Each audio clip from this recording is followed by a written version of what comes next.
Ki, Dik? Tapi ibu bilang kata kelas dipanggil ke dedek ke sini.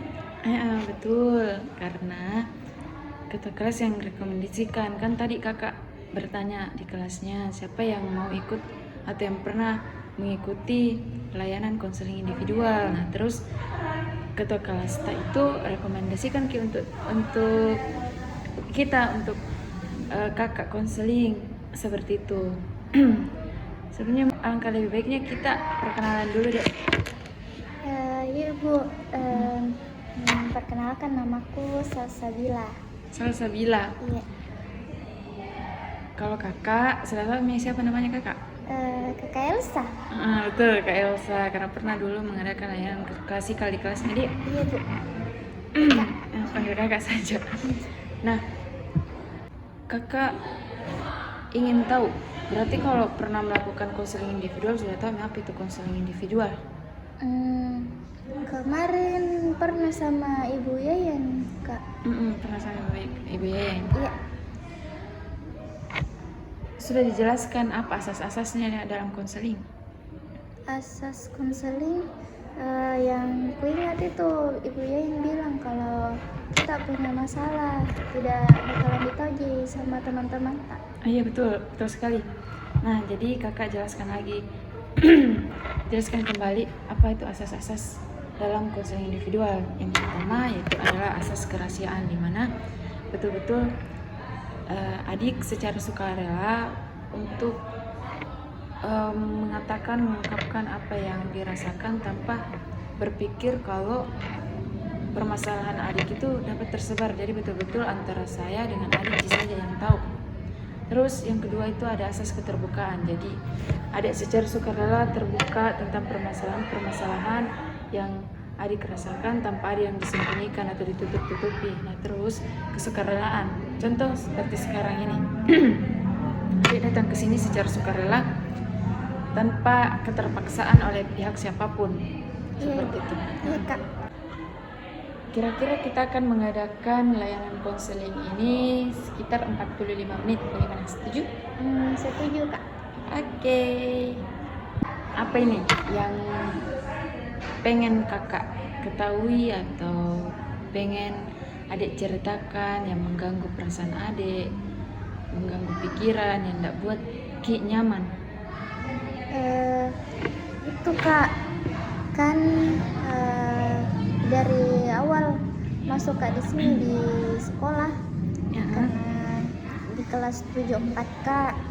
Terus di situ kaget Kak karena cara belajarnya itu beda sekali waktu kok masih SD Kak. Beda sekali waktu masih SD. Iya. Kan dulu katanya adik ini cara belajarnya beda dari yang pas masih SD dengan yang sekarang. Iya Kak. Kalau boleh tahu apa nih yang buat Ki seperti itu? Tidak aku tahu Ki Kak, karena waktu ku SD saya tuh terbilang aktif Kak di kelas. Kadang kalau bukan peringkat 2, peringkat 1. Jadi pas masuk SMP itu kurasa keaktifanku menurun Ki Kak, karena tidak aku tahu Ki. Padahal rajinnya belajar. Kalau di rumah ibu selalu disuruh untuk salah belajar. Jadi rajinnya juga kerja PR. Tapi tidak tahu kenapa pas SMP menurun Ki peringkatku Kak. Jadi dulu ini adik Salsa terbilang sangat pintar juga di kelas waktu SD, kadang peringkat 2, pokoknya masuklah 3 besar. Iya Kak. Nah terus tiba-tiba pas naik SMP Salsa merasa kalau akademiknya turun, padahal rajin juga belajar. Nah itu yang mau kakak tahu. Coba dipikirkan kira-kira apa sih yang buat Salsa ini seperti itu turun. Apakah karena teman-temannya memang yang di SMP pintar-pintar atau bagaimana? Tidak aku tahu Kak, karena aku rasa rajin ya belajar, rajin ya juga kerja tugas. Cuman itu kalau misalkan tiap ada ibu guru yang menjelaskan, kadang dia itu kasih kita pertanyaan yang dijawab. Dan semenjak duduk Kak di sini, tidak jarang ada kesempatan untuk saya kayak teman-teman yang lain yang selalu menjawab itu. Yang peringkat 1 Kak, siapa lagi namanya, ada temanku peringkat 1, dia terus dia yang selalu menjawab. Bukan itu ya Amira Mi? Nah iya Amira, dia terus jadi setiap ada guru itu pasti Amira dan Amira. Jadi saya tuh jarang kayak jawab pertanyaan naik ke kelas gitu Kak. Oh iya, paham. Jadi Salsa itu sebenarnya bisa untuk menjawab, tapi kan guru-guru zaman sekarang itu penilaiannya bukan cuma kerja tugas, bagus dalam mengerjakan ujian seperti itu, tapi dia juga menilai keaktifan di kelas. Nah, adik Salsa ini mengatakan bahwa kurang percaya diri, mungkin dia bisa dikatakan kurang percaya diri dalam mengungkapkan apa yang Salsa ketahui sama guru-gurunya, mungkin seperti itu. Iya Kak, karena pernah ketika ada pertanyaan dari guru terus itu yang selalu menjawab, mereka belum angkat tangan, terus saya dapat jawabannya tuh Kak. Mau Kak angkat tangan tapi ragu-ragu Kak, malu Kak nanti salah terus diketahui sama teman-teman yang lain Kak. Kurasa mereka itu pintar-pintar, jadi kalau mau Kak menjawab takut Kak salah nanti naketawai Ki.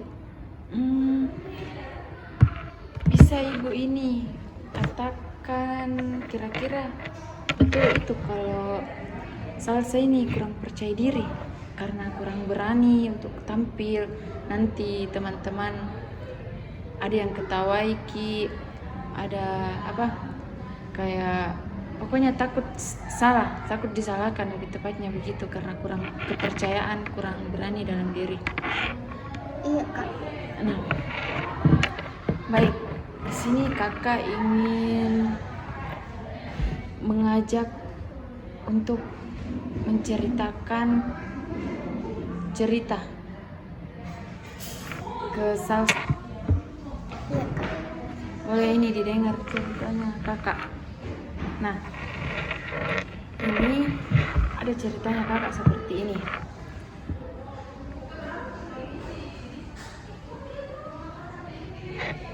Kakak pernah mengenal pribadi yang unik, mulai dari anak-anak sampai ia dewasa.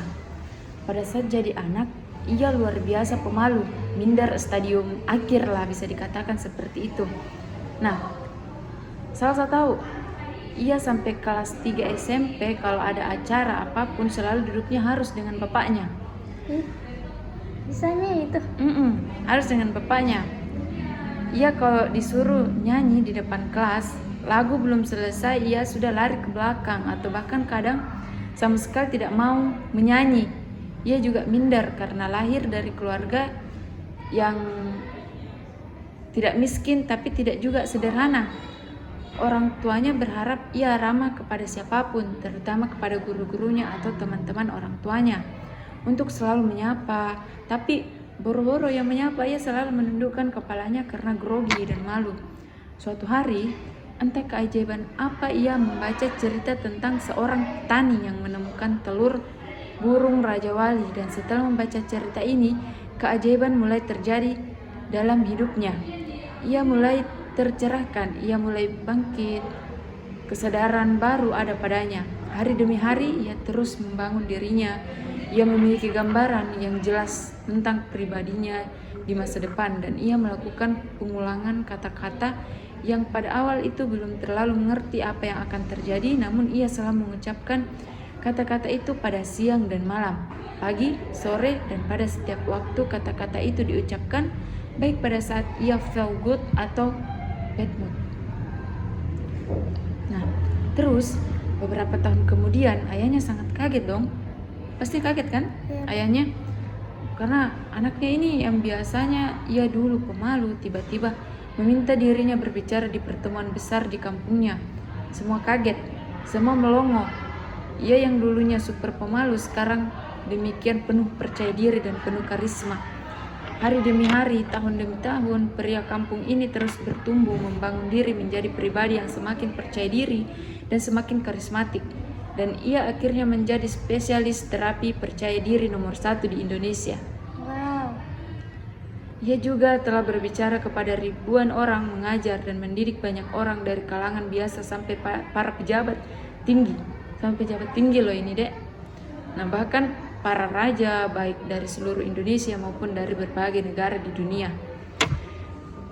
Adik mau tahu kalimat apa yang diucapkan pria kampung ini sepanjang hidupnya dan entah berapa ribu atau juta kali telah diucapkannya? Apa itu, Kak? Inilah kalimatnya. Aku sangat percaya diri dan sangat karismatik. Aku sangat percaya diri dan sangat karismatik. Aku mengenal baik pria kampung ini, bahkan lebih dari siapapun mengenalnya karena pria ini adalah diri kakak sendiri. Oh, berarti Sekarang ngajak dirinya sendiri cerita, Kak. Nah, jadi sekarang bangunlah dirimu sendiri menjadi pribadi yang tangguh, kuat, penuh percaya diri, penuh karismatik dan pesona. Kira-kira dari pengalaman kakak ini atau dari cerita kakak ini, apa yang bisa tarik kesimpulan atau pelajaran yang bisa membuat Salsa itu bisa lebih tangguh serta percaya diri, lebih berani lagi? Kalau dari cerita yang sudah diceritakan tadi sama kakak, itu pemuda dia terus motivasi ke dirinya untuk bisa jadi orang yang percaya diri. Jadi dari situ mulai Salsa mau belajar, Kak.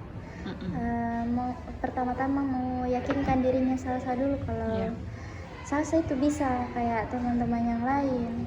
Karena sebenarnya yang kasih gagal Salsa itu di kelas karena ketakutannya Salsa.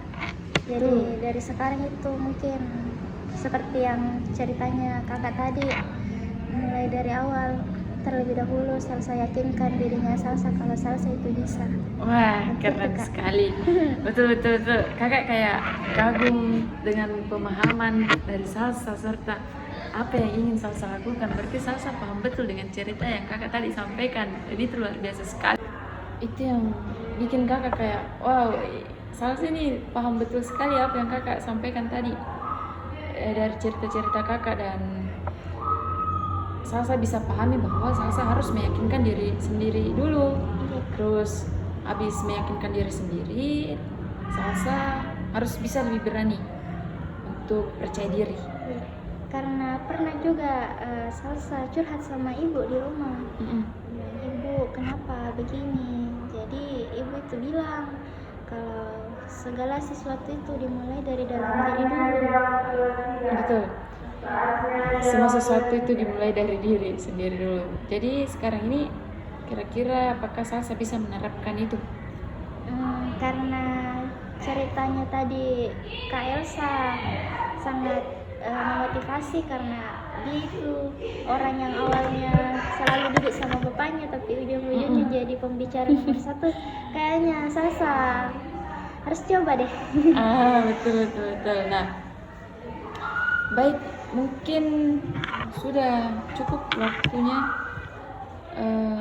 Dari awal sampai akhir kita sudah membicarakan permasalahan Salsa yang kurang percaya diri, dan terus Salsa juga tahu bagaimana cara mengatasinya, paham cara mengatasi akan itu dengan cara menanamkan ke diri sendiri keyakinan serta keberanian.